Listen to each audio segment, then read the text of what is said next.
নবী সাল্লাল্লাহু আলাইহি বলছেন যারা জিনা করছেন, অশ্লীল কাজ করছেন, আল্লাহ পাক তাদেরকে তিনটি করে 6টি শাস্তি দেয়। 3টি শাস্তি দেয় দুনিয়াতে, 3টি শাস্তি দেয় আখিরাতে। দুনিয়ার 3টি শাস্তি হচ্ছে তার চেহারার যে সৌন্দর্য, তার চেহারার যে লাবণ্য, এই লাবণ্য সৌন্দর্য আল্লাহ সুবহানাহু ওয়া তাআলা কেড়ে নেয়। তার চেহারার নূরকে আল্লাহ সুবহানাহু ওয়া তাআলা ছিনিয়ে নেয়। তার চেহারার মধ্যে আর কোনো নূর থাকে না। তার আয়ু আল্লাহ পাক কমিয়ে দেয়, তার হায়াত কমে যায়। 3 নম্বর নবী সাল্লাল্লাহু আলাইহি ওয়াসাল্লাম বলছেন সে সবসময় দরিদ্র অবস্থায় থাকে।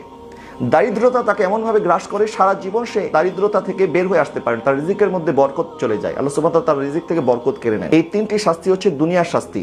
এবং আখিরাতের শাস্তি হচ্ছে আখিরাতে কিয়ামতের ময়দানে আল্লাহ সুবহানাহু ওয়া তাআলা তার উপরে নারাজ হবেন এবং তার হিসাব অত্যন্ত কঠিনভাবে নেওয়া হবে, অর্থাৎ চুলচেরা বিশ্লেষণ করা হবে তার আমলনামা, কোনো ছাড় দেওয়া হবে না। এবং 3 নম্বর আল্লাহ সুবহানাহু ওয়া তাআলা তাকে জাহান্নামী করে দিবেন।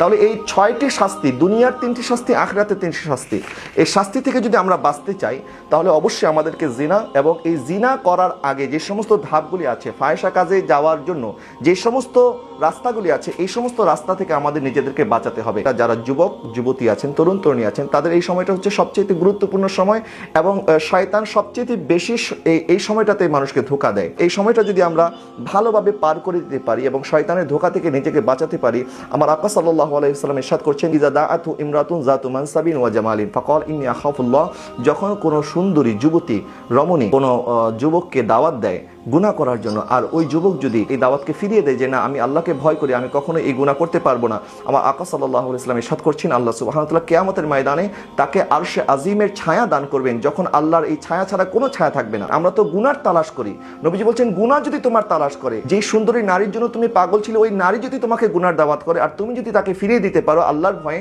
আমার আল্লাহ সুবহানাহু ওয়া তাআলা তোমাকে আরশে আজিমের ছায়া দান করবে। ইমাম ইয়াফি রাহমাতুল্লাহি আলাইহি ওনার রাওদাতুল ইয়াহিন কিতাবের মধ্যে লেখেন, এক যুবকের প্রতি এক নারী যখন আসক্ত হয়েছে, ওই নারী তার দোকানে গেল এবং দোকান থেকে অনেক মাল সামান খরিদ করলো এবং ওই পুরুষকে বলল যে আমার এই মালগুলি আমার ঘরে পৌঁছিয়ে দাও। তখন সে ওই মালগুলি নিয়ে ওই নারীর ঘরে যখন গেল, নারী তখন ঘরের দরজা জানলা সব বন্ধ করে দিল। বন্ধ করে দেওয়ার পরে তখন ওই নারী তাকে গুনার জন্য দাওয়াত দিল এবং শরীরের সমস্ত পোশাক আশাক খুলে ফেললো এবং তাকে এই অশ্লীল কাজের জন্য যখন বারবার উদ্বুদ্ধ করছে, তখন ওই যুবক আল্লাহওয়ালা ছিল, আল্লাহকে ভয় করছে এবং আল্লাহ সুবহানাহু ওয়া তাআলাকে ডাকছে, ইয়া রব্বে বারি তাআলা, আমি এখন এখান থেকে কি করে নাজাত পাবো? এই নারী তো আমাকে কোনোভাবেই ছাড়বে না, আমি এখন কি করব? তখন তার মাথায় একটি বুদ্ধি আসলো এবং ওই নারীকে বললো, আচ্ছা ঠিক আছে, আমাকে একটু ওয়াশরুমে যাওয়ার সুযোগ করে দাও। বলো আচ্ছা ঠিক আছে, তুমি ওয়াশরুমে যাও। যখন সে ওয়াশরুমে গেল, ওয়াশরুমে যাওয়ার পরে বাথরুমের যে ময়লা আবর্জনা আছে, সেই ময়লা আবর্জনা সে তার পোশাকের মধ্যে মাখলো। যখন পোশাকের মধ্যে মেখে সে বের হয়ে আসলো, তখন ওই নারী যখন দেখলো এই অবস্থা যে সে তার বাথরুমের ময়লা নিজের গায়ের মধ্যে মেখেছে, তখন তাকে বলছে, আরে তুমি তো একটা পাগল, তুমি বাথরুমের ময়লা নিজের গায়ের মধ্যে কেন মেখেছো?